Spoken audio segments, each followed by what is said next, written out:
Audible lets you enjoy all your audio entertainment in one app.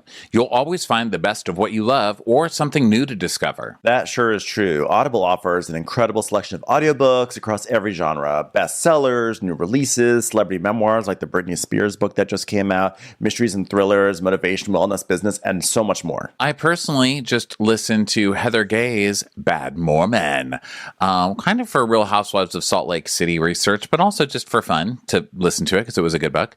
And it's great. I mean, it's her actually reading it. And it is so nice to run around and do my errands and be able to listen to a book. Because let's face it, I will crash my car if I try to read it physically. It's a great use of Audible. So try Audible free for 30 days. Visit audible.com/Crappens or text Crappens to 500-500. That's audible.com/Crappens or text Crappens to 500-500.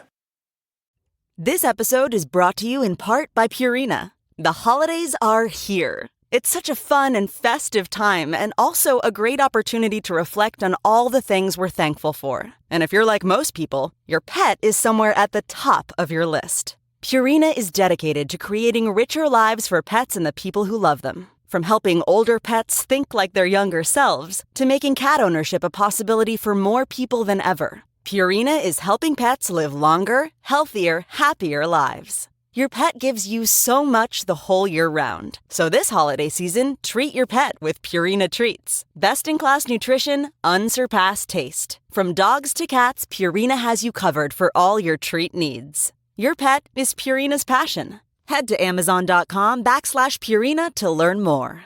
And here's your prescription. I know just the pharmacy to get this filled. Who are you? A pharmacy benefit manager. A middleman your insurer uses to decide which medicines you can get, what you pay, and sometimes even which pharmacy you should go to. Why can't I go to a pharmacy in my neighborhood? Because I make more money when you go to a pharmacy I own. No one should stand between you and your medicine. Visit phrma.org/middleman to learn more. Paid for by Pharma. Crappens. Watch what crappens.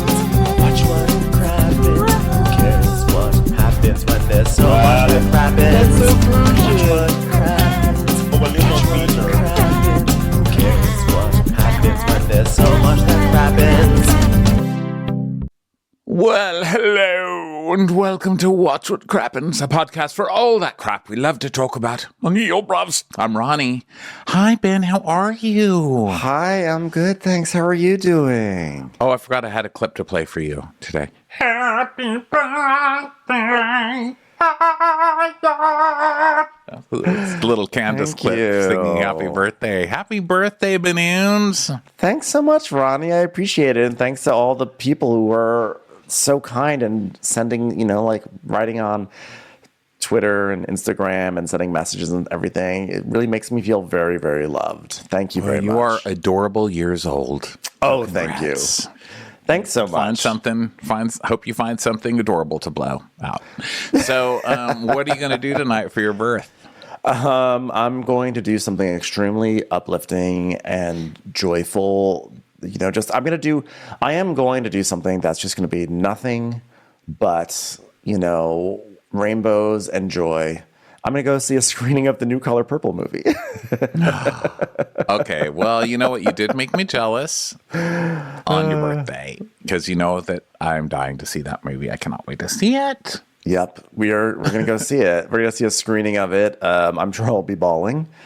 And it's going to be great. Could you please FaceTime me during the Fantasia 11 o'clock number, please? I will. I am here. Yeah, I will. It's a great song. My own ear. I got much to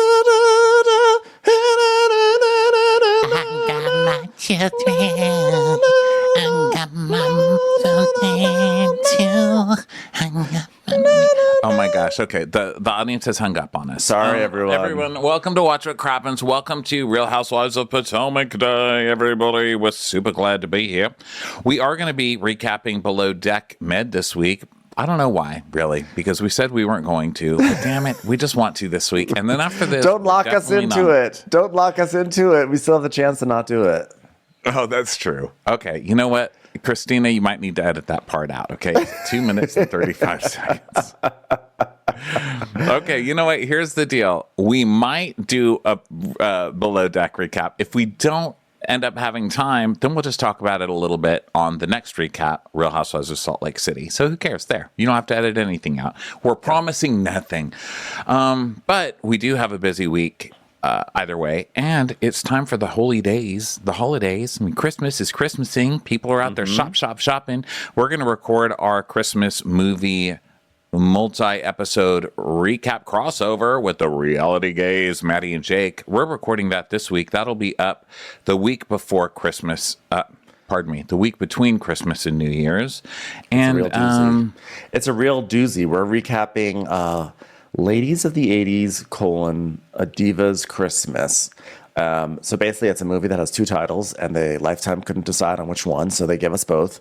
It's on Lifetime, which means you actually have to watch it on the Lifetime website, because I don't know how else to watch it. And so good luck. It's not a great player, but the movie is going to be... It was free, though. It was free to watch. We didn't have to It was free, but you know what it kept on doing? It would say, at the commercial breaks, it would say, you can either watch an interactive ad for 30 seconds and have no more ads, or sit through 3 minutes of ads.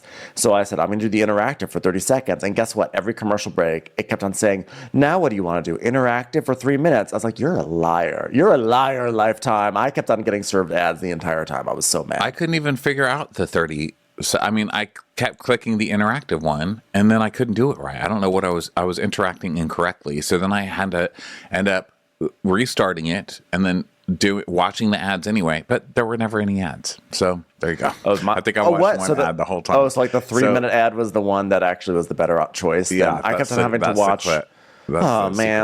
I watched like a million times What's Her Face from Guardians of the Galaxy, Zoe Saldana, like doing a spot for T-Mobile like a million times.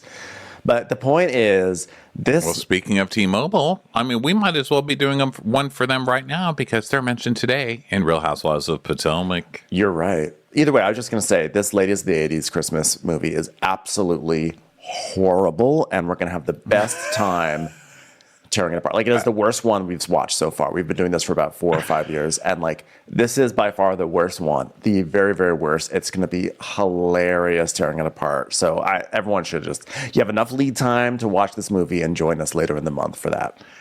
Yeah, the writer of the movie left a comment on our post about it and said, "Oh my God, thank you for covering my film, or whatever." And I was like, oh God. I just wrote, please don't watch this. Like, this is not for you.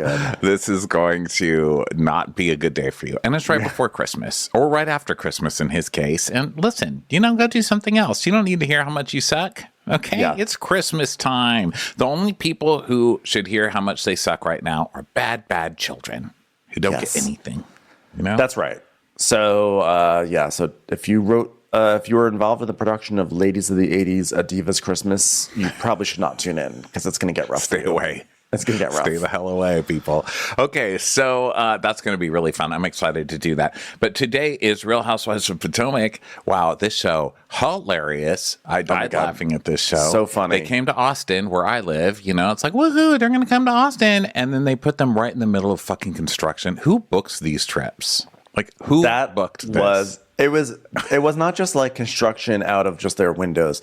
Like, there was a whole scene of Mia and Robin walking through a construction site. Like, you could barely hear them because there was so much like hammering and drilling. Yeah, even the part where they're sitting there all having drinks by the pool or whatever, you hear construction going on the whole time. Come on, guys, really?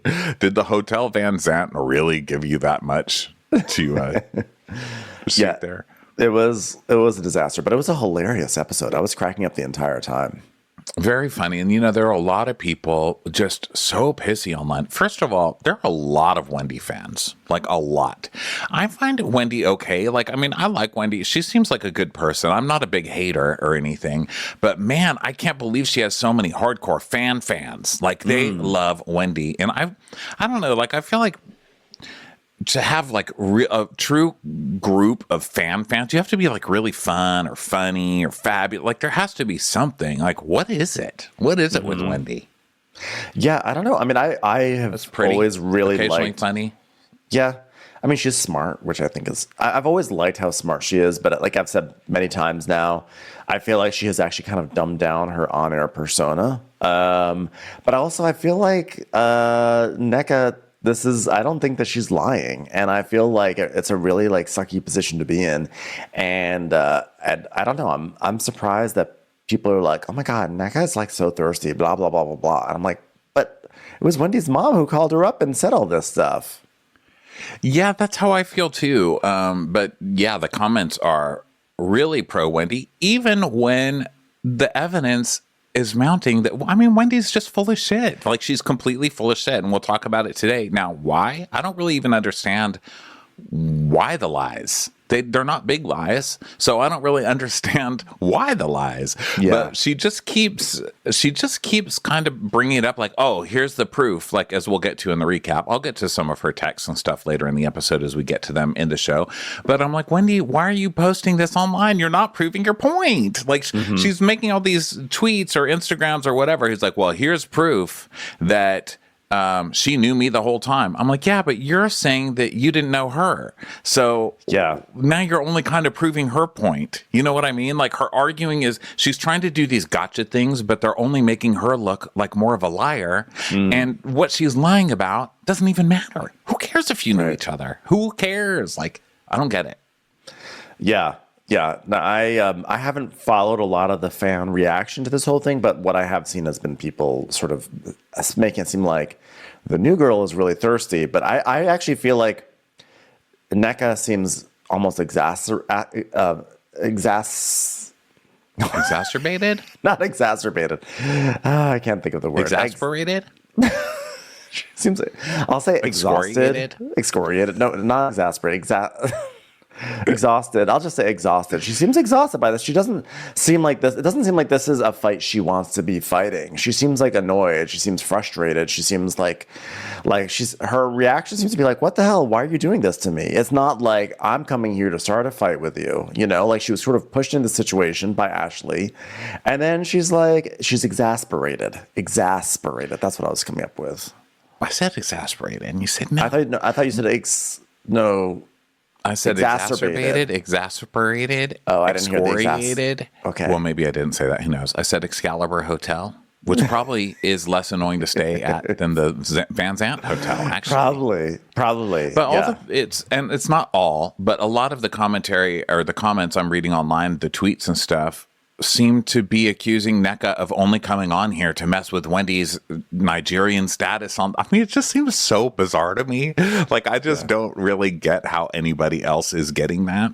But I mean, whatever. I'm sure we'll hear from you guys, but I don't get it. And especially after this episode. So let's get started, shall we? So we start by going shopping for the trip to Austin. Ashley comes into this store and it's basically all bikini tops and stuff. And she's like, wow, I feel like I've walked into my home, which is a seaside by the seashore.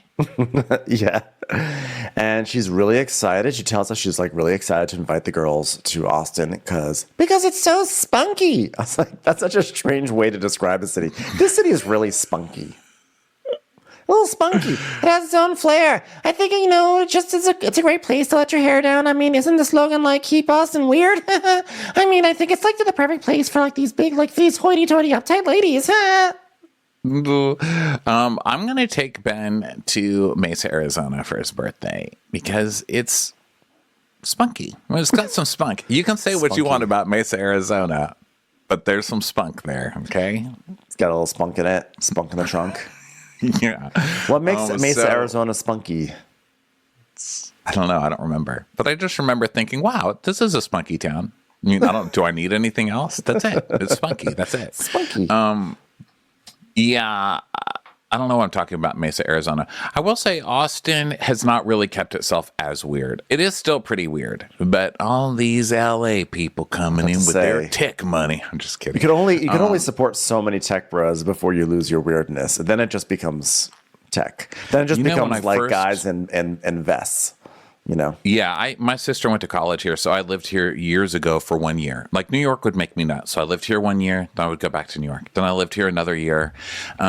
So I have some time back in the day before it all changed. But the time I realized that Austin really had changed, I was at the Hotel Van Zandt. Isn't that crazy? They have a bar there called Geraldine's.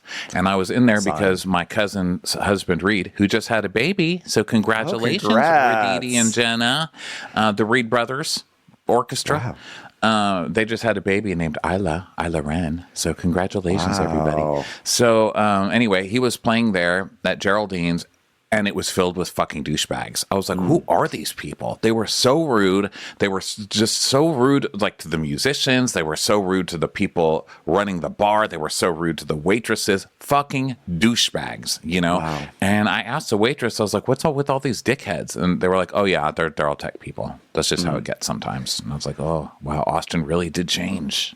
Yeah, times are a-changing. We're going to have to find a new weird city. Maybe Mesa, Arizona. The new weird capital. Let's make Mesa happen. Let's make Mesa. Mesa's going to be a thing. We're going to make it happen. I feel like I can't remember. Out. The Crappens economy is coming to you, Mesa, Arizona. Watch the fuck out. Yeah, it's the Crappens effect. So the point is that Austin is spunky and Ashley wants to go there. I think she just likes spunk.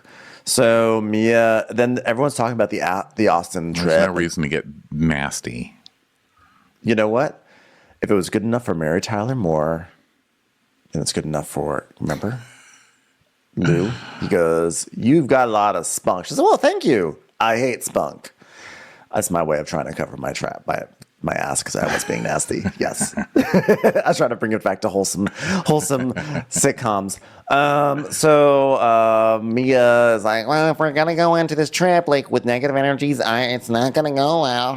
And then Robin's like, going on a trip with these ladies is not number one on my list of things that I really want to do right now. I'll tell you what's number one.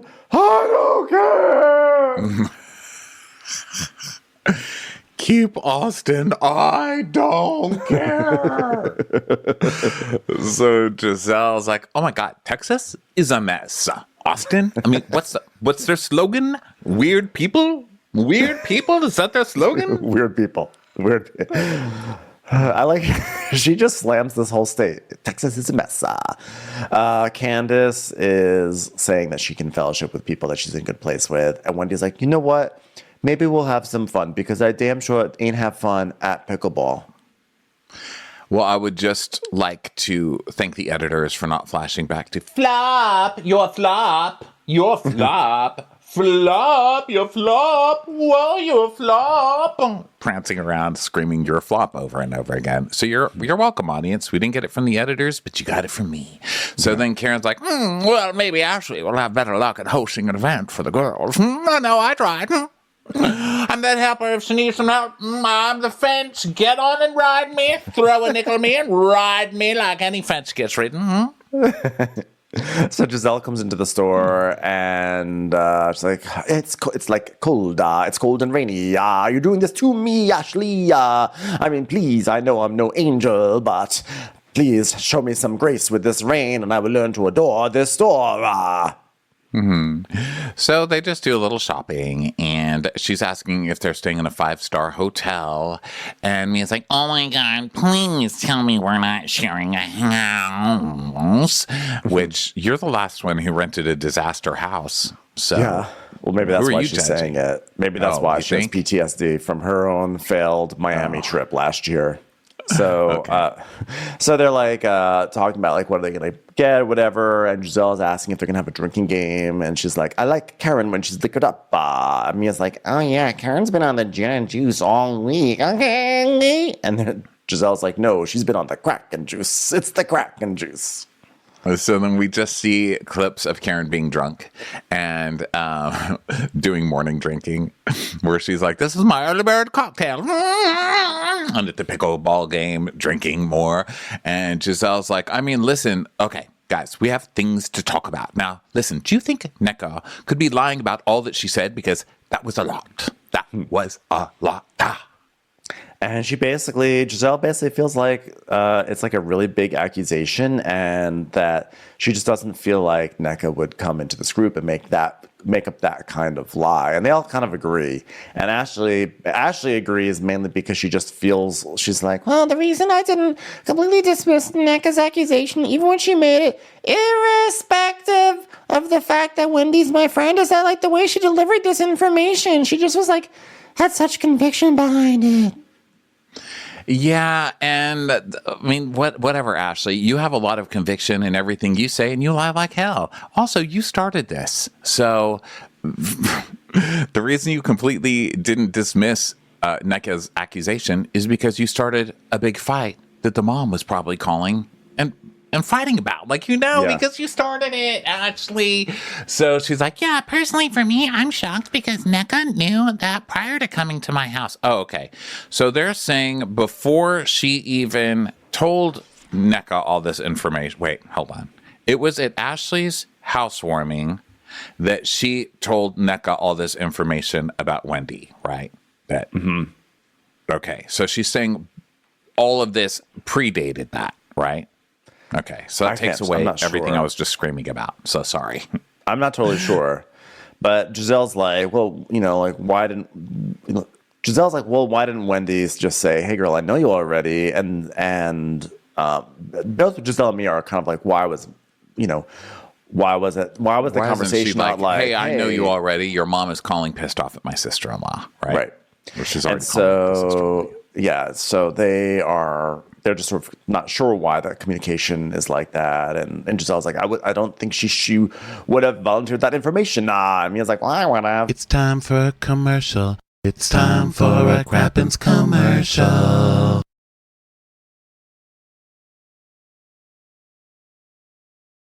So then we then okay, go. well, this is weird because if you remember back to that party when they were saying, so Wendy, do you know, she's a fellow Nigerian, do you know her? And Wendy's like, I've seen her, but I don't know her or whatever, but I've been at things that she's at.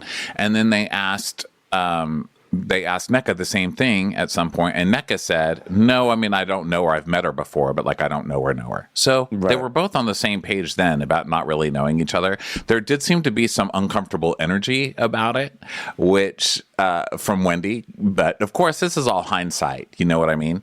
But there was kind of some weird energy coming from Wendy about it. And she's been giving the same, not telling the whole truth kind of an energy. So I guess Wendy knew that her mom, I guess they were already. I will say, what do you think is the bottom line here? Why do you think that Wendy's mom, if that all happened before, that changes everything for us? I'm not sure I trust Ashley's timeline. I believe that Ashley stirred this stuff up, and Wendy went home and told her sister and her mother. It just got through the family, and the mother was like, well, fuck this lady, yada, yada.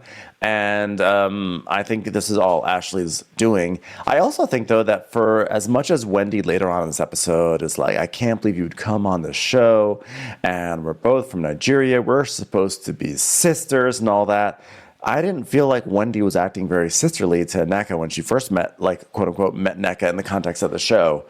So, I don't know. But here's the thing about the timeline. They're saying that the party was on the 12th and that the phone call was on the 7th. So it did predate that from what they're telling us on the show. So I don't think it's just Ashley's timeline. It does seem like the mom was calling and saying that it was for clout. Actually, what am I talking about? You guys, by the way, I know that we're talking in circles, but that's what this plot line is doing. Okay? Okay. Blame this fucking plot line because it's confusing as hell. Okay, so this is a good time to bring in Wendy's tweets. So, guys, I got this from Twitter because that's where you get tweets from. Okay? Some people call it X now. But okay. So, because it's hard. Okay. So, Dr. Wendy Osefo says, sigh face.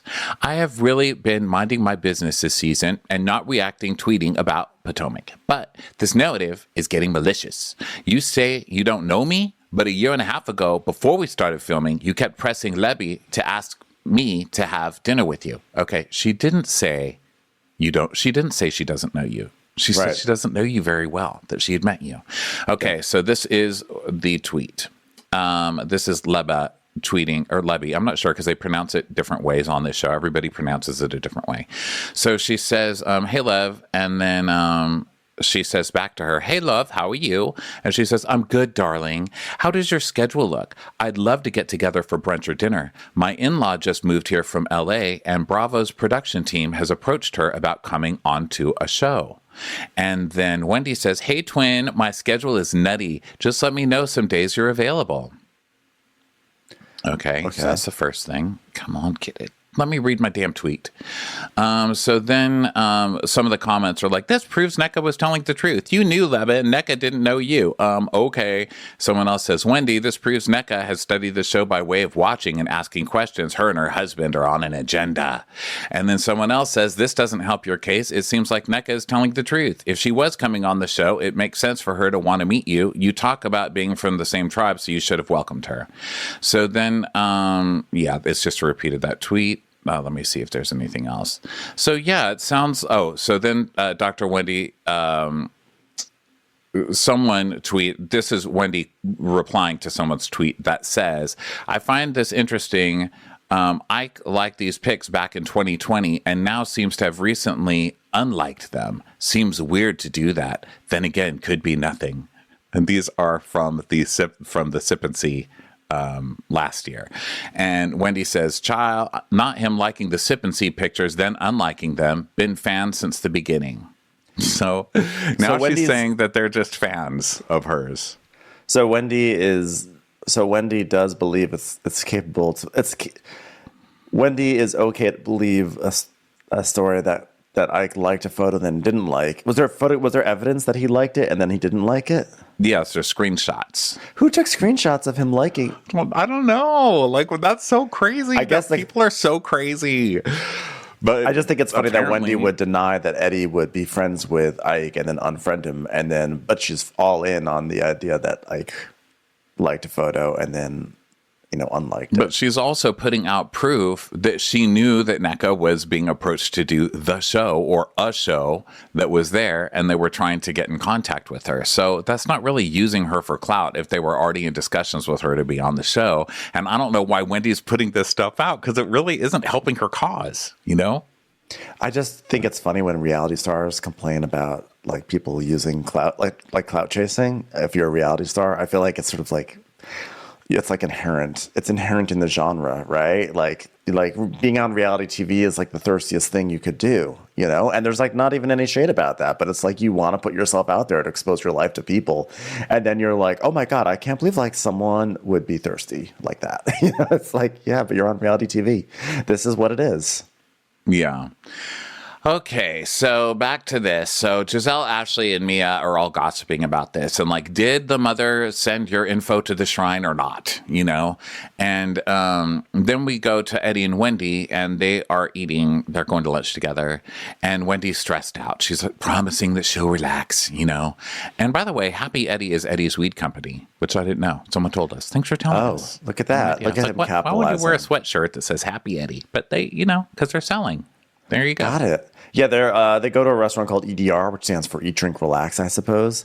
And I was very distracted in the scene because they're put at a high top, but their stools are not high enough. So the entire time they're sitting at this table that's way too high for them. Did you notice that their elbows were so high on the table while they were trying to talk? I was like, okay, this is just not right.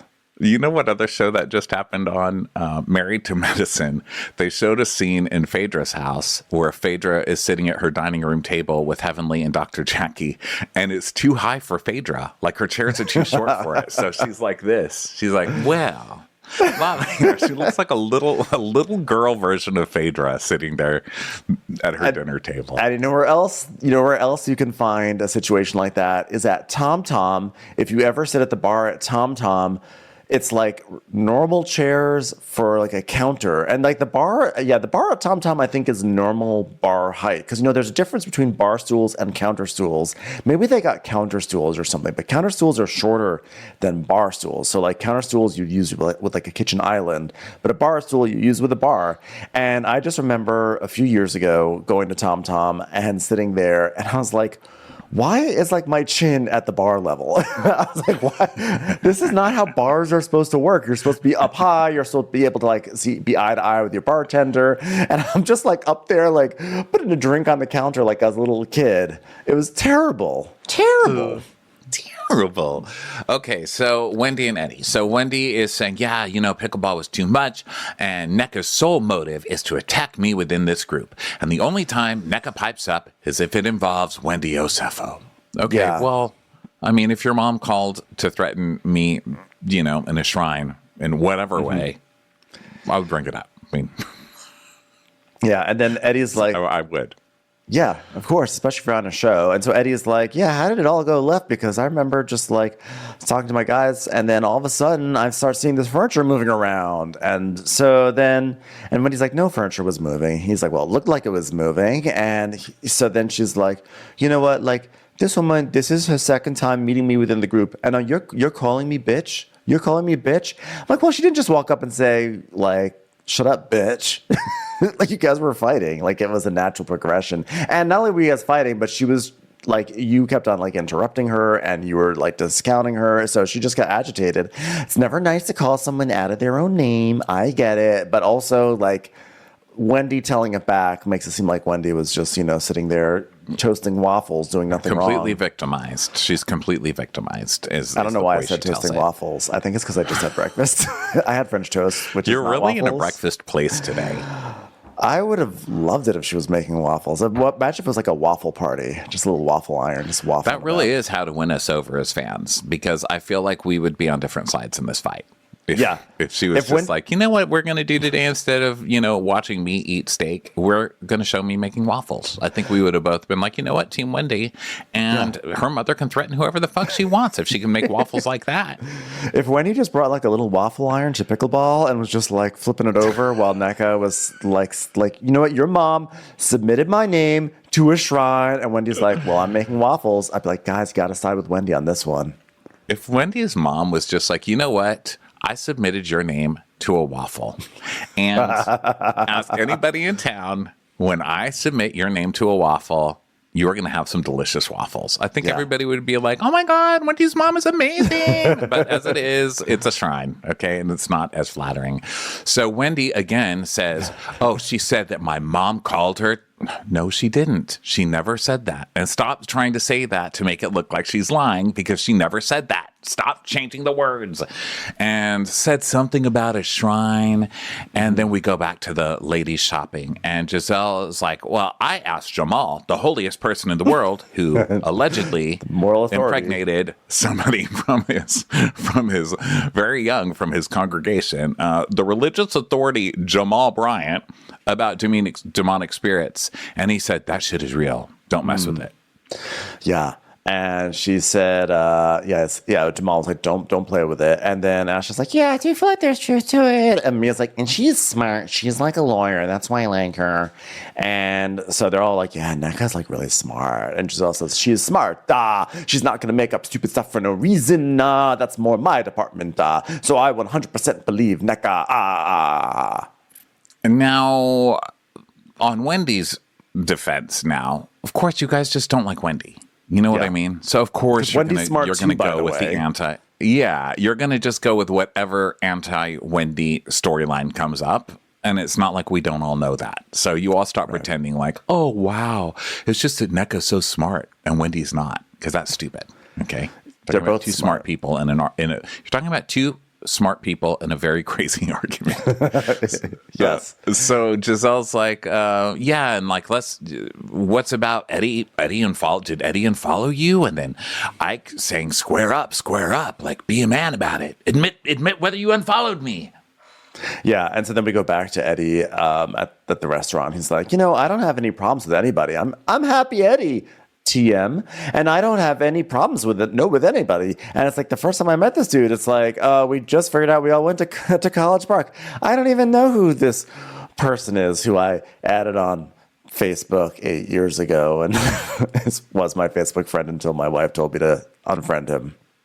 Okay, and now here we go with some more fishiness. So the producer asked Wendy, so were they Facebook friends? Was Eddie ever Facebook friends with him? Very clearly. And then Wendy's just kind of looking around and she goes, it was a college campus. Like, I don't know everybody I went to college with. Okay, again, why aren't you just answering the question? Why are you answering it like that? Yes, we get it. It's a college campus and you don't know everybody I went to college with. That's not the question. I mean, if you're going to like avoid the question, why don't you just say probably who's not friends with people they went to college with? You don't know you don't know every single person on your Facebook. Yeah. Well, but the thing is that even if like, because also who knows who added whom, like maybe Ike met Eddie at some function and added him as a friend, and Eddie accepted it. And then Eddie was, I was like, I don't know who this guy is. Because I have people like that I meet at some function 10 years ago. But if you go and you unfollow someone and in this timing window, then it shows that you were like, there was some intentionality there, right? Like that's too coincidental to like, if there's someone who's just like in your Facebook, in your Facebook feed, and then like you unfriend them just when all this stuff is surfacing, that's where it's fishy. Yeah, but I just don't understand like the minutia. If you knew him, just say you knew him on Facebook. It doesn't mean you knew him. Everybody can understand that. But to be like, well, so Wendy, were they friends on Facebook? I don't know everybody I went to college with. That makes no sense. Like she's obfuscating for no reason. Like, I just don't understand what the runaround is. So Eddie is like, okay, so you guys are going to Austin, and so you're going to keep things weird between you and NECA, huh? And she's like, yeah, but, like, we're from the same tribe, so your agenda is to attack your sister? Mm-hmm. I just don't get it. Right. So now, meanwhile, the other women are still shopping, and Giselle's like, I hate when people are like, oh, I don't know what your mama's doing. And Eddie, you know exactly what Wendy's doing. They're all working together for evil. I cracked that. They're all working together for evil. And now she's like, okay, you're going a little far there, okay. So now NECA and Ike go to an OBGYN appointment because they're trying to have a baby. And she's talking about how, like, in Nigerian culture, like, it's all about, like, as soon as you get married, you gotta have a baby. And then, like, to see proof of it, we see her FaceTiming with her sister and her mom. And they're like, when are you gonna have a baby? When are you gonna have a baby? Did you have a baby yet? Did you have a baby? Hey, did you go to the supermarket? Did you find a baby there? Did you gonna take a baby? Did you have a baby yet? No baby? Baby? Yeah. And then the doctor, who I would have fired immediately, comes in and is like, oh, hey. Oh, Ike, I've been to your town. I've been to where you're from before. That is crazy. So, NECA, what's going on with the pregnancy? And Ike's like, well, we need to have sex more. And he goes, yeah, you do. And she goes, he doesn't know what he's talking about. He goes, yeah, I think he does because he's right here and he just said it. So I was like, okay, you're done. Taking the husband's side in an OBGYN appointment? No, sir. This doctor was so casual. He just sort of like sat there and crossed his legs and sort of like folded over on himself. Like it looked like he was like at a bar. Like you're just like, yeah, you gotta have more sex. That's probably what you gotta do. Nigerians are super fertile, so it's just about getting more sex, just getting it in there. You know what I'm saying? Yeah, it's like, so your sperm count's low. Who cares, really? I mean, okay, it's low. We'll get there. Okay, so, like, well, that's something that's important, So, but Ike's like, no, we just need to fuck more.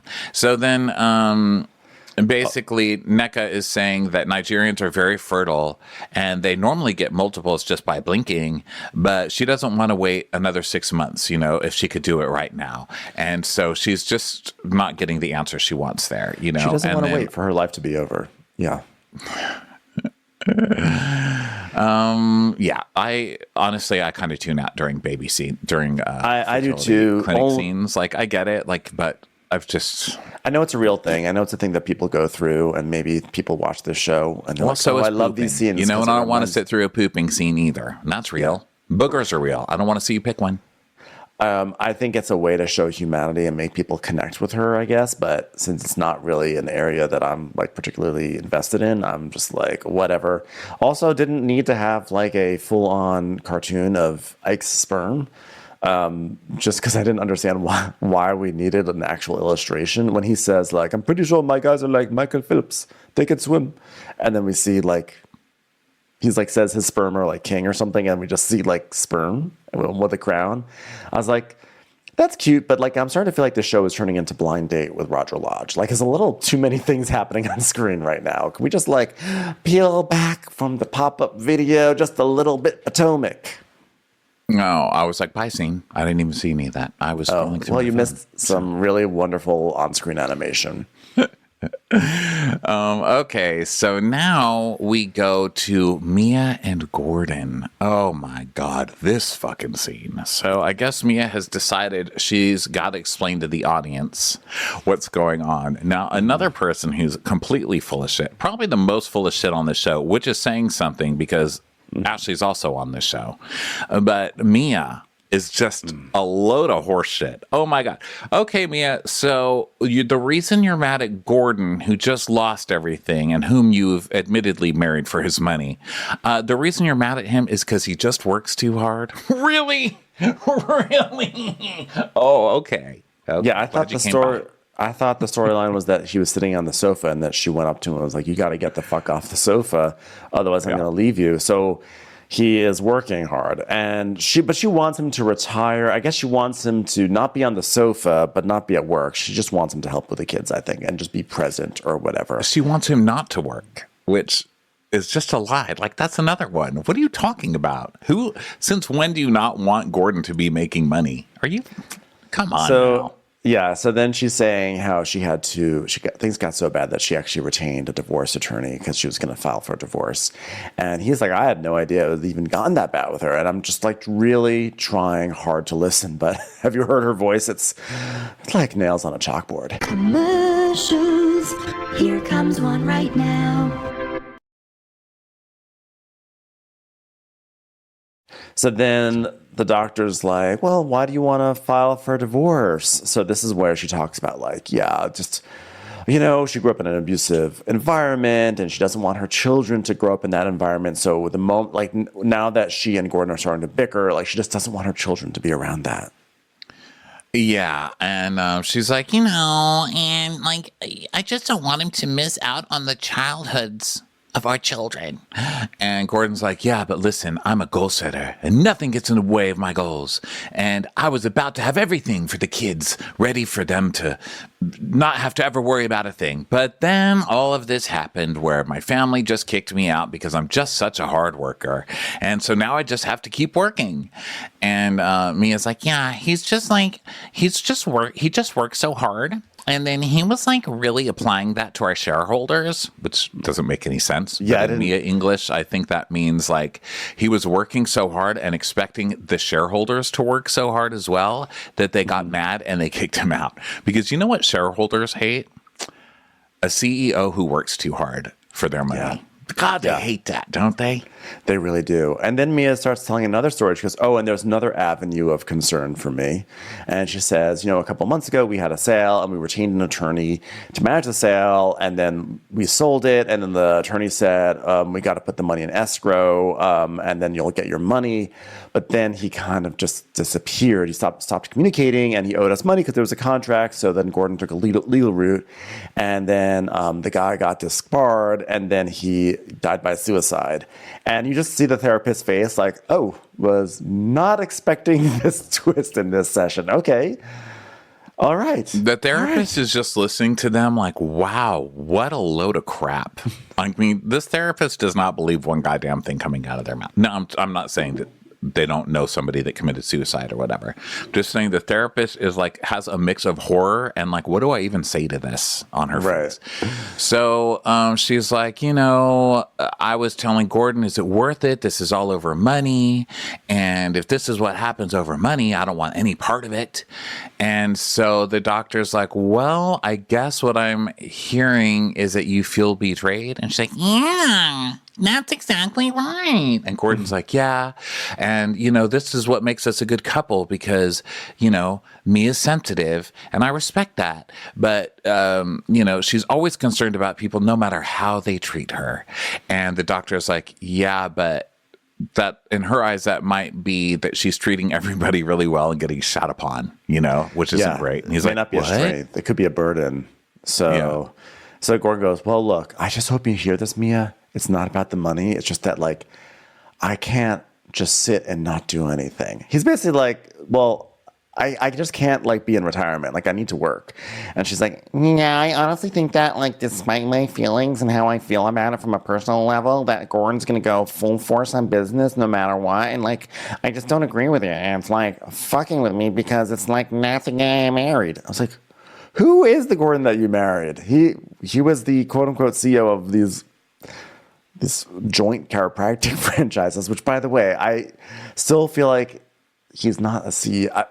No, you guys have franchises. You guys They have a couple like franchises with his brothers. Also, basically, I mean, it's obvious what she's doing, right? She's just laying down the groundwork to leave Gordon and have a sympathy leave. Like, he just can't stop obsessing over money when she's leaving him because he lost all of his money. So, which she said, by the way, this is her saying this. This is not just me being an asshole.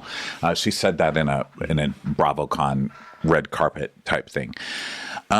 So anyway, shocker. So then everybody is arriving at the airport because it's time to go to Austin. Yes. So, and Giselle's packing, by the way, and she's talking to Grace, and she's like, so you're 18 now, so you're responsible for your sisters, and if they try to bring boys over, what are you going to say? And she's like, it's none of my business. She's like, no, say it's not a good idea. Okay, so then we get shots of Texas, and Ashley's like, oh my God, Wendy and I are in the air. I don't know, who cares? So they basically land, and then they switch up cars, and this is what she's talking about. She's like, okay, we're assigning cars based on your sign. They're astrological signs. Fire in one car, earth in the other car.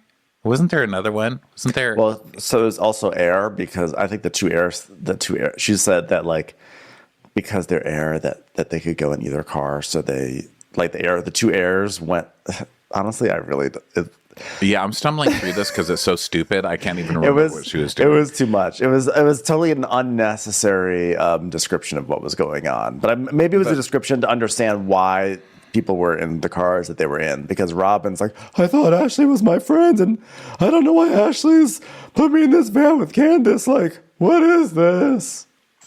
And Candace is like, I hate that we're not in a great place. It's very uncomfortable. I just don't know how to handle Robin. I don't know what to do. I don't know what to do. And I like that Candace does this reset every season where she's like, why are people mad at me? Yeah. Just like keep cutting to the reunion. She's like, your husband, piece of shit. They always just cut back to her at the beginning of every season. Like, what? I just don't understand. Why wouldn't Robin like me?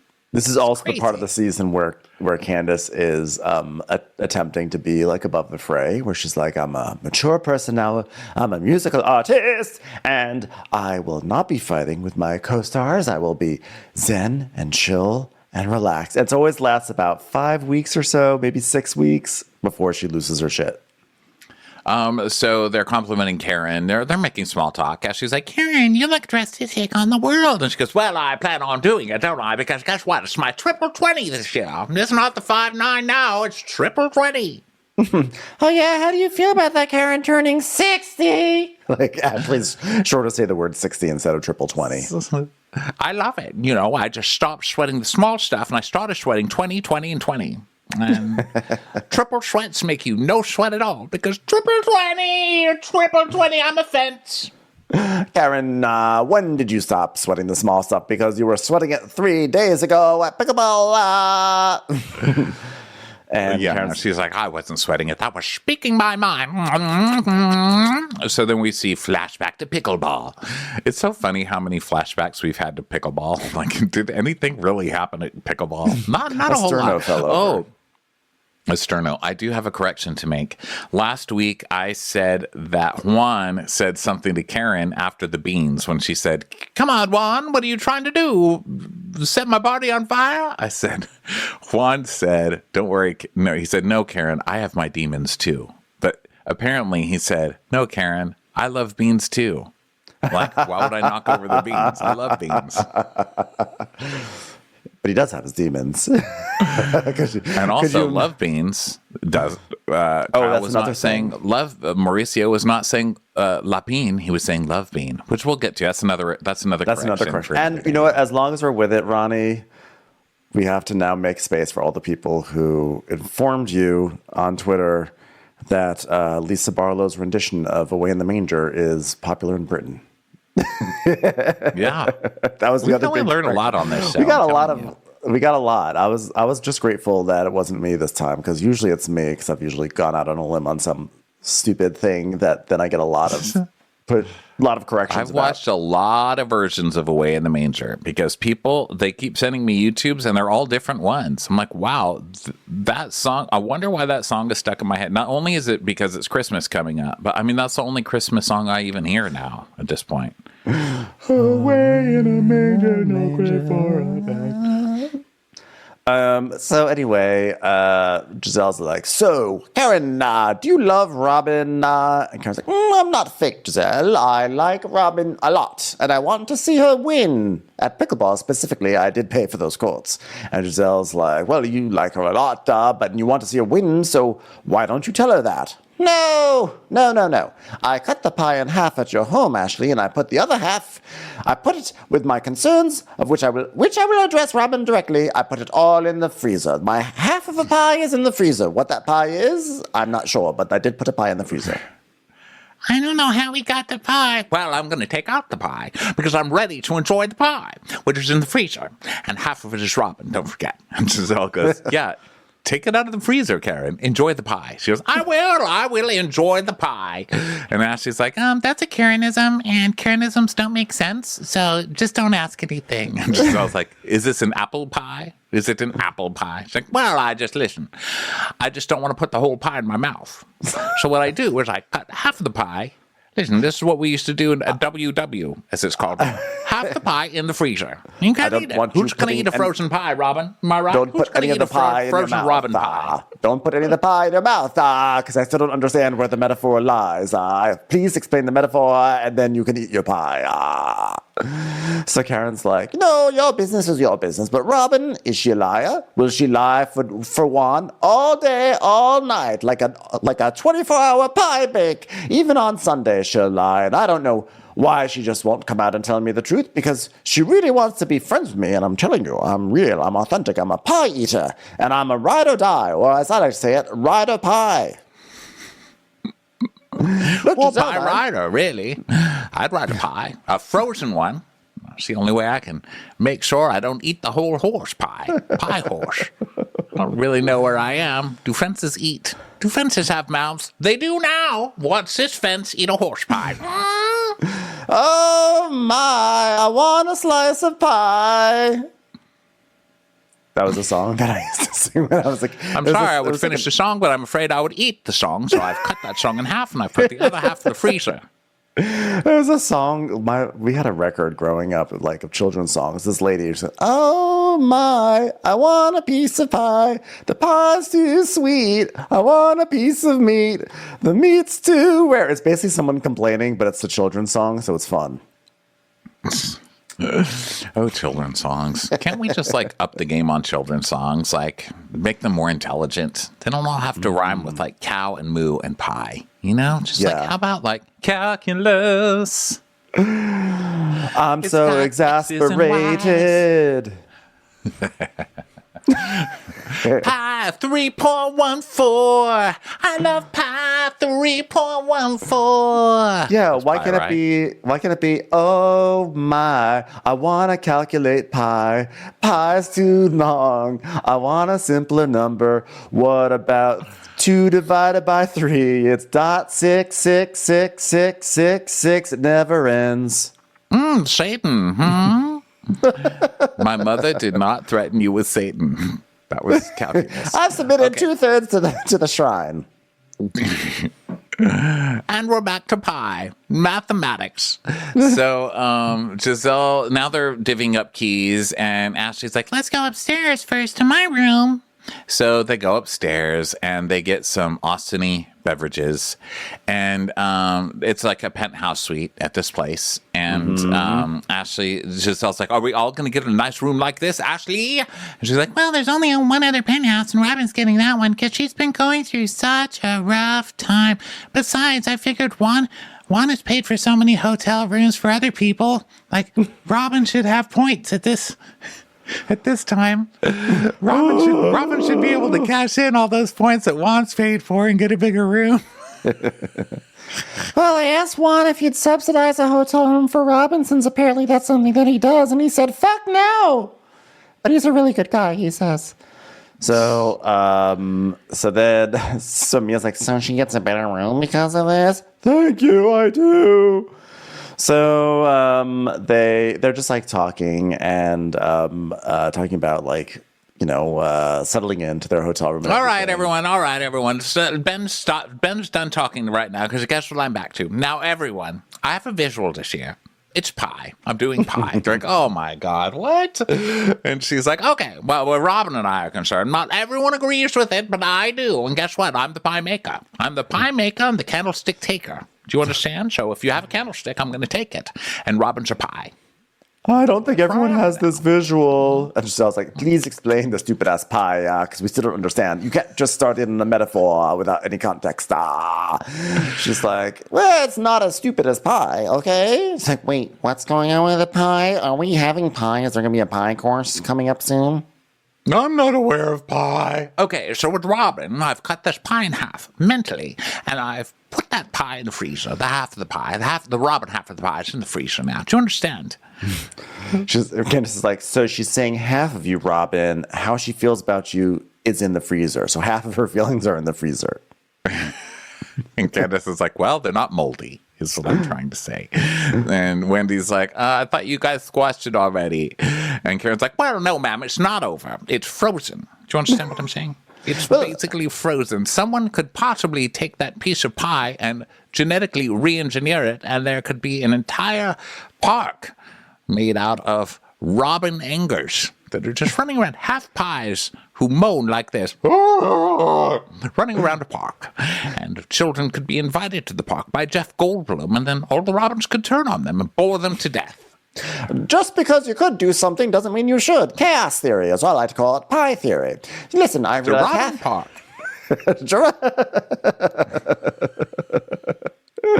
Welcome to Robin Park. Listen, I realize half non-clever girl. I realize that my half of the pie is in the refrigerator, but then there's another half that's in the freezer. And luckily, I thought I had to portion it out because actually I cut the frozen part in half ahead of time, because you can't really cut a frozen half in half because it's just way too hard, and I would have to defrost That's a quarter. it. So I'm not gonna. It's a quarter, yes. So we're down to half of the half in the freezer, and then the other half that was in the freezer is. We're not actually sure where that is. I'm going to have to ask Ray about that. She's so crazy. So then she tells us, she goes, "Yeah, well, I liken Robin to a pie. I bought it from Safeway for $2. Withholding of information, omission of truth, that's a lie. Robin's ass, oh, she's on freeze. She's frozen pie lie. Lie pie. I'm going to throw that pie. And when you tell the truth and confess your sins, I'll defrost the pie." The more she discusses this metaphor, the less sense it actually makes. She's just really, she's committed to it, you know. She goes, and I think Robin goes, "Karen could take her quarter of the pie and shove it up her ass." So Mia's like, "So what are we going to be doing today?" Pie. That's what we're going to be doing today. Now she's like, "Well, we're just going to go to the pool today, and then we'll have some dinner tonight. So do you guys want to disperse?" So everybody basically goes and checks out their rooms, and who has shitty rooms? NECA and Candace both have construction views. Yeah, there's a lot of, and it's like major construction, and maybe even Wendy too. I'm not even sure, but there's a lot of construction, and then a bunch of them start to gather at the pool. So Karen and Wendy Karen and Candace and Wendy all go down to the pool, and they're sitting there, and they start talking about the rooms and there's construction and stuff. And Karen's like, well, I kept the window pulled because I'm trying to give this hotel an opportunity to get a good rating, okay? I was very disappointed there was no pie for me in the refrigerator, but, maybe if I look closer, there's like a quarter of a pie in there. I don't know. I mean, Hotel Van Zant, what are you doing, dude? Okay, so you're going to have a bunch of people to get your hotel televised, and then you're going to put them in rooms that overlook construction to be on television? Like, who planned this? Fucking dumbasses. I know, this is shocking, yeah. Yeah, it's just really, really stupid. So Candace asks Wendy, like, what's going on with NECA? And Wendy's like, you know what? To be honest, I don't feel like I have to say anything else to her. Like, I don't know NECA from a can of paint, Like, I have no vested relationship or interest there. Okay, just noted, Wendy saying she doesn't know NECA. For whatever reason, it becomes a big argument later. And then cut to Wendy drinking a margarita out of a can of paint. I had no idea it was a can of paint. I don't know what can of paints are. So, cut to Wendy, like, asking a can of paint to give her child a toast at the sip and see. Sherman Williams. I would like Sherman Williams to sip and see. Sherman? So Ashley joins, they order drinks and everything, and then Giselle and NECA show up, and so Giselle's like, okay, so this is Texas, a lot of construction, and Ashley's like, yeah, it's quirky, dare I even say spunky. So they're like, yeah, Giselle's like, quirky or weird, okay, cool, love this very average pool that we're sitting by. As you hear hammer, hammer, hammer. clink, clink, clink. A Jetson just flies overhead. So Karen's like, well, we're going to switch gears here for a minute now as a group collectively. If we're going to move together, move on, I can't ignore the elephant pie in the room. Giselle and Candace, okay? Who wants a slice of that pie? Nobody. You know why? Because it's bitter, bitter pie. I've taken 1/8 of that pie and 1/4 of the other half. Robin, how many pies is that? Robin can't answer. Her mouth is frozen shut, so. My Miss American. Sorry, that's all I can say. Just 1/4 of it. So, Giselle's like, I'm fine with Candace. I have nothing to say. And Candace is like, yeah, there's nothing for us to face.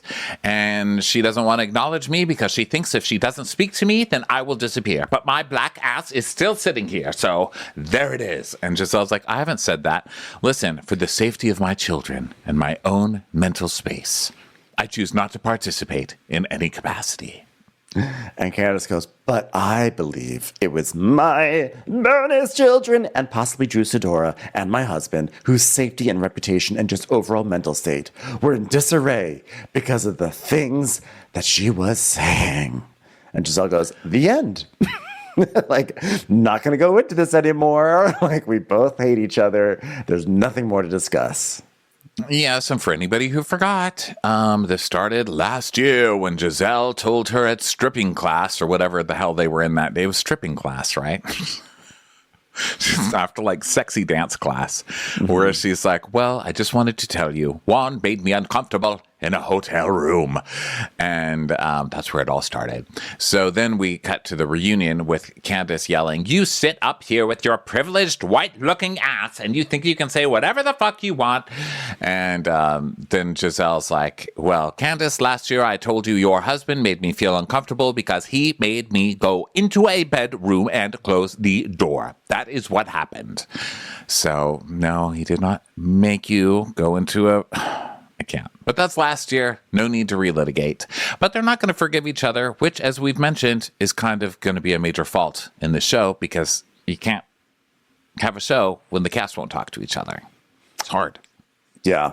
Yeah, they're going to have to, they're just going to have to talk. They'll just have to figure it out. So Karen's like, tension is just thick and it bothers me almost as much as a 2-for-1 pie sale, but there's only one pie left. You're just not getting the value out of it. So Giselle's like, well, it shouldn't, Karen. Right now, you and I are in a good place, and I like it. She goes, yes, and I do too. We're in a good place, much like my pie is in a good place, my freezer. But if we can get there and we went to hell and back, isn't there hope for other people? People who are not as old as triple 20? And they just like kind of ignore her because honestly, they're sick of talking about it. I'm sick of hearing about it. Like, doesn't NECA want to go to get a fertility treatment right about now? It's over. Yeah. This conversation is over. So let's go see what Mia and Robin are doing. So basically, they're walking through the construction zone. Hey, it's kind of actually a good metaphor for both of their marriages at the moment. So Mia's like, wow, lots happening here. I guess the city's successful if the banks are lending. That's what I always say when I hear construction. Single? Anybody? Single? I'm about to be. My husband just worked so hard. You know, we're supposed to be headed to the pool to hang out, but there's something I wanted to talk to you about, which is totally not going to, like, bum you out or anything, but, you know, it's not anything I feel comfortable sharing with anybody but you, so, like, we've been, like, going through our finances and stuff, and, like, the attorney that handled our sale, he basically stole money from us, and, like, you know, he kept, like, a portion of the proceeds, and she basically tells the whole story, and about how this person, you know, he stole the money, then he was caught, disbarred, and then he killed himself. And Robin's like, oh. But Robin had also been through this, so they actually kind of just like bond over this in a weird way. And Mia's basically like, Mia feels guilty, and it was funny because earlier when she talked about this story, I was like surprised that like Mia is not expressing. Like, I would personally feel guilt. I would feel guilt about it. I was surprised she didn't bring that up in therapy, but she brings it up now, and she does feel like really terrible, and she feels like she was somehow like part of why this person is no longer with us. But so back at the pool, Giselle is ordering a drink or whatever, and they order some popsicles, and Karen is like, well, the plane ride was a lot, wasn't it, girls? And Giselle's like, was it? Karen, you were asleep the whole time, Karen. Okay. How do you know? What are you talking about? How do you know? It sounded like a lawnmower behind me. That's how I know. Wow. All right, well, listen, I'm just trying to make pies happen, so let's switch gears and go back to Giselle for a minute, because Giselle and I have been friends for a long, long time, longer than it takes a pecan pie to coagulate with corn syrup and all, and I just want to flow. Let's just flow with this, Giselle, you and I. Let's just flow like cooked cherries being dropped into a crust. Am I right? All right, now listen. Giselle, you were very quiet at pickleball, Giselle. And she's like, well, yeah, that whole witchcraft stuff was a little disturbing to me, yeah. And then they just cut to Giselle making faces at all the shrine talk. Yeah, this is, by the way, them playing hot potato, because Giselle tries to come for Karen for something on the plane. She tries to, or Karen tries to start up something, and then Giselle is like, you were asleep. You don't even know what you're talking about. So Karen's like, fine, you want to come for me? Let's talk about you and Candace again. Why are you being so quiet around Candace? And Giselle's like, it's not going to be about me and Candace. We're going to make it about witchcraft and Wendy and NECA. We're going to do that instead. Go at it, girls. So Candace is like, yeah, you know, that whole your mom submitted you to a shrine, that's a very disturbing and harsh allegation.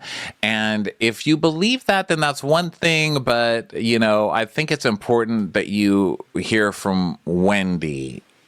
And NECA's like, I do believe it. Wendy's like, you do? And she goes, yeah, because she said it. She prays against people. That's what she said. My whole 40 years of life, no one has ever threatened me with a shrine. And Wendy goes, yeah, but these are all the things that you were not on the phone to hear, but these are all things that you now now you're knowing about. Like, you know this even though you didn't even hear it on the phone. And she goes, well, because my in-law is not a liar. She goes, yeah. She goes, but you have to admit that your mom has said things about Mia, Wendy. Don't you remember?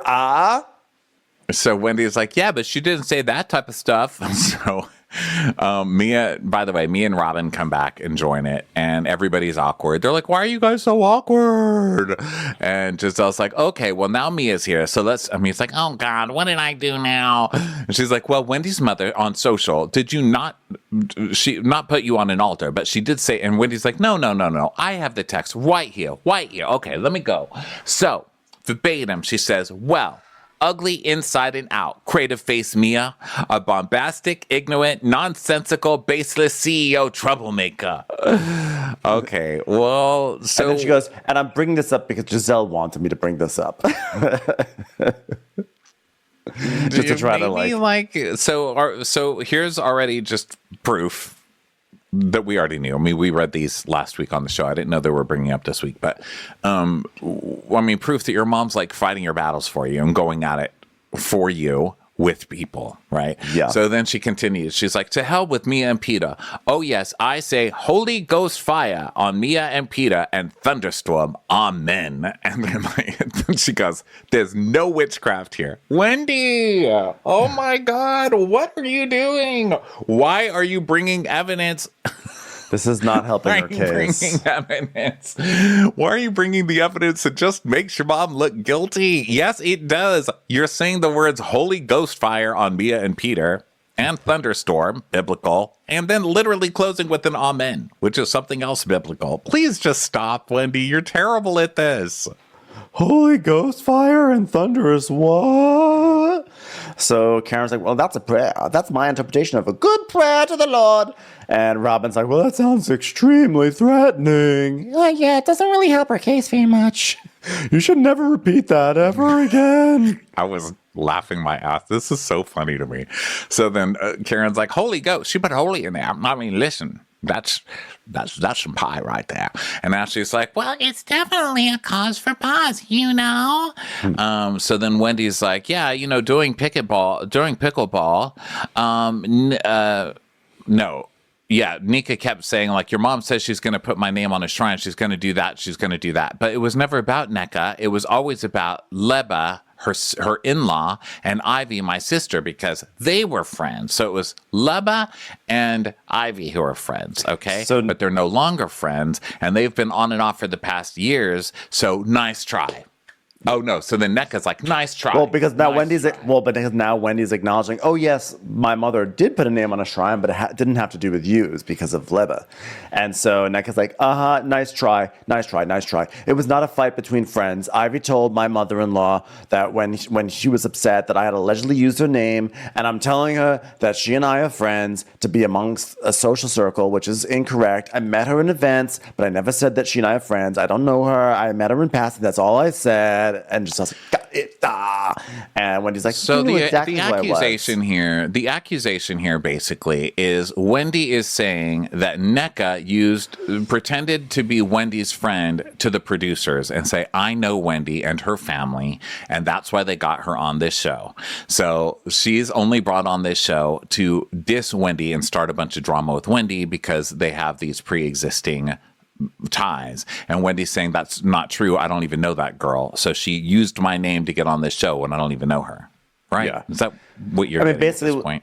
Yeah, I mean, basically, they break the fourth wall because basically Nneka eventually gets to saying, like, you know, you are saying that I'm a clout chaser, and you went and told your sister and your mom that I was on the show, and they were mad. And so then they're basically saying, like, yeah, Wendy's just jealous that Nneka is on the show now.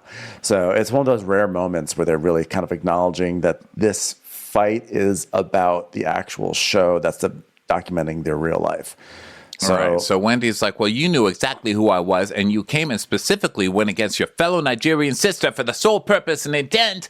And Nika's like, oh my God, goodbye. And she goes, to attack me. You knew who I was. And Nika's like, get out of here. I didn't know you, and I still don't know you. Like, what the hell? And they're like, yeah, you know, Wendy has a track record of not being so friendly to people who are new on the show. And then we see Wendy being mean to Mia 2 years ago when she first meets Mia and being like passive aggressive. And so then Nneka's like, you know what, my in-law Leba, she receives a phone call from my sister, from her sister Ivy, and then we see Nneka FaceTiming Leba, and Leba saying like, "Yeah, we talked, yada yada yada." They apparently talked for 52 minutes, and then Giselle goes, "AT&T or Verizon?" And Nneka goes, "It was T-Mobile." She goes, "Okay, yeah, I just want to make sure that's all set." So Wendy's like, well, yeah, because her and my sister were friends, but they're no longer friends. And Nneka says, as of April 7th, when your mom threatened shrines on people. And Ashley's like, okay, wait. So the falling out happened prior to April 7th, or prior to, oh my gosh, this is so crazy. Okay, prior to April 7th.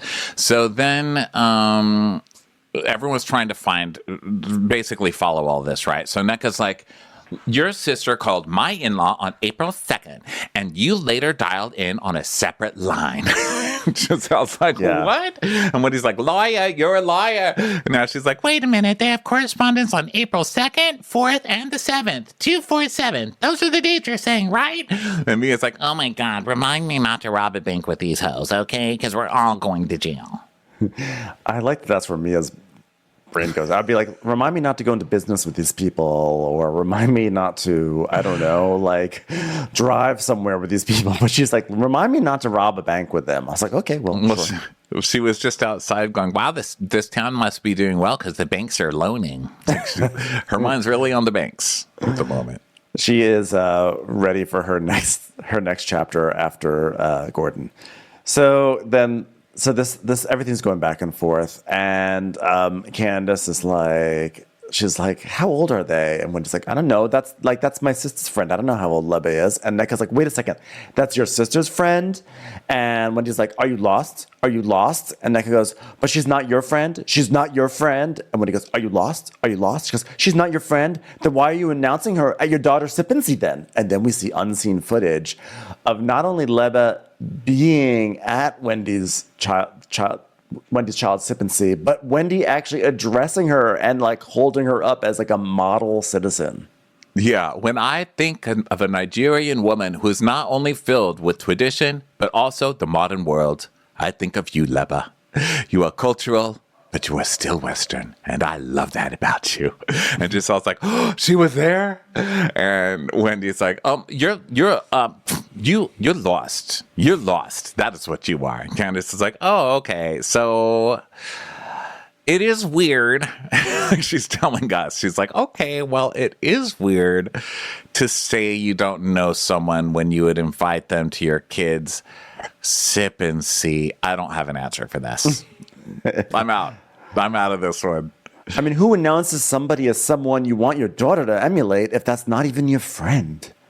And, I mean, this is just so silly. This whole thing is so silly. And I'm left still thinking, what's the point? I don't get it. I mean, I get that it's about casting, and from what it looks like, it just looks like Wendy got pissed because she thinks, oh, here this girl said I'm friends with Wendy to get on this show, and now she's going to immediately come onto this show and start all this drama with me. But then she's saying, well, I was approached by the show to come on this show, and then I got threatened by her mother. So I don't know. I kind of believe. I mean, I believe Nneka, obviously, but I believe Nneka. And listening to all the fighting about the shrines and the mom has me cracking up. Wendy's like, here's proof that my mother wouldn't do that. Creative face, bitch. Hellfire upon you and yours. Amen. Thunderclap. I shall curse thy name, and you shall live in misery for the remaining days of your life. It's like, she would never submit your name to a shrine. I was dying, and then they were showing clips from next week, and they're eating at a restaurant outside, and a big crow, like a grackle or something, squawks at them from an electric wire. And Mia goes, "Is that your mama?" It was a very funny episode. I was laughing quite a bit, like chuckling, big chuckles. It was very funny. I mean, I think the fight it's going on a little bit too long because because it's stupid. Because I think Wendy is blatantly wrong, and she should just admit, like, yeah, my mom got out of hand. But I think Wendy is losing this fight, and it's also time for us to now move on from it.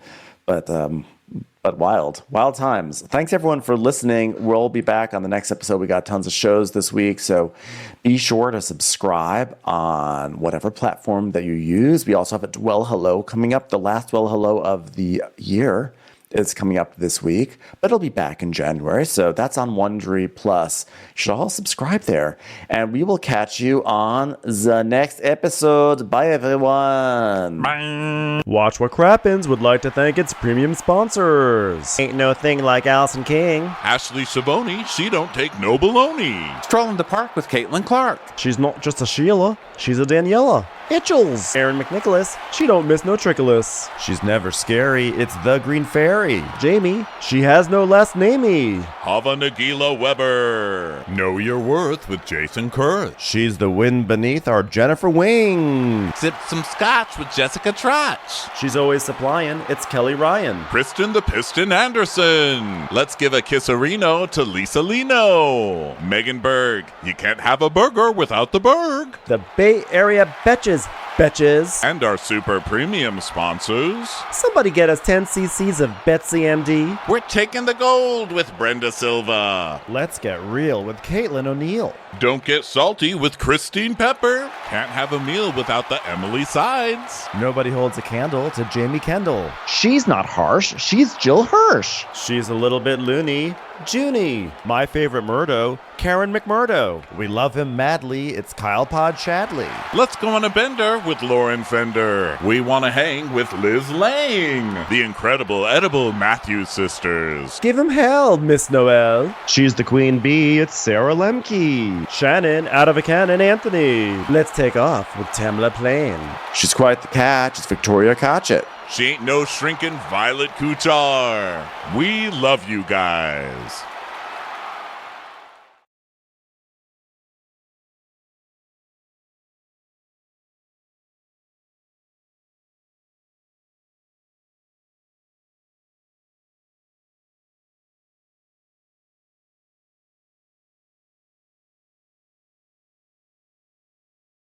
Hey Prime members, you can listen to Watch or Crappens ad-free on Amazon Music. Download the Amazon Music app today. Or you can listen ad-free with Wondery Plus in Apple Podcasts. Before you go, tell us about yourself by completing a short survey at Wondery.com/survey.